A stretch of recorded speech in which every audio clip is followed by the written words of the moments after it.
Music was playing. People were laughing, and the hall glowed with warm lights. It was supposed to be a perfect evening, my 48th birthday. My family, relatives, friends, everyone was there.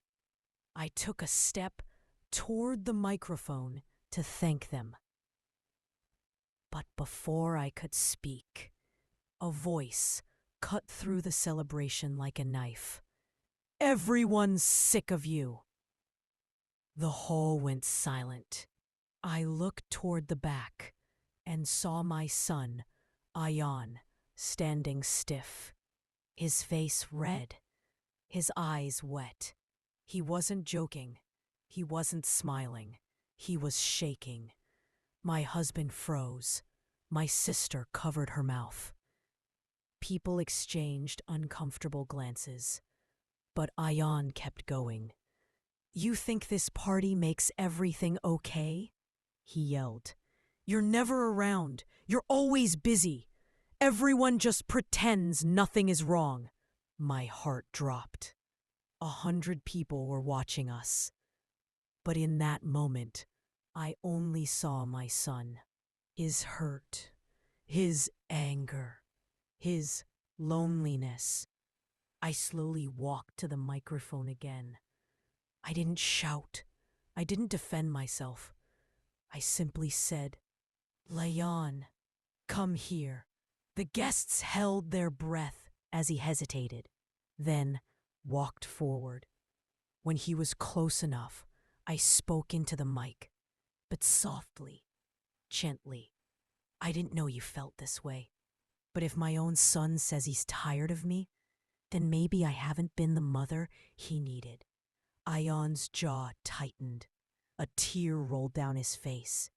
"You always choose work," he whispered. "You're here, but you're not here." I nodded. "You're right," I said. I tried to be strong, to manage everything, to keep the family running, and somehow I lost the most important bond I had. Everyone in the hall lowered their eyes. My voice trembled. "I'm sorry, Ayan. Not because you shouted, but because you had to shout to be heard." He looked up at me, shocked by my response.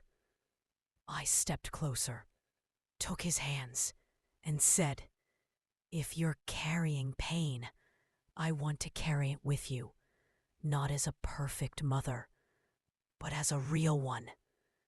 His lips trembled. He suddenly hugged me, tight. The hall filled with soft clapping. My husband wiped his eyes, and for the first time, Ayan whispered, "I just miss you, Mom." I stroked his hair gently. "I'm right here," I said, "and I'm not going anywhere again." That night, the party wasn't about my birthday anymore. It became something better. A beginning, a promise, a moment where a family broke and then healed. I lifted the microphone slowly as silence spread across the room.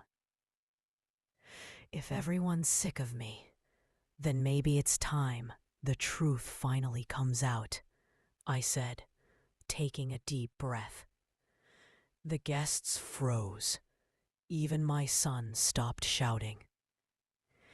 "You all think I don't know what happens behind my back?" I looked at each face. Who said what? Who planned what? I know everything. A couple of faces turned pale instantly. And today, on my birthday, I'm done staying quiet.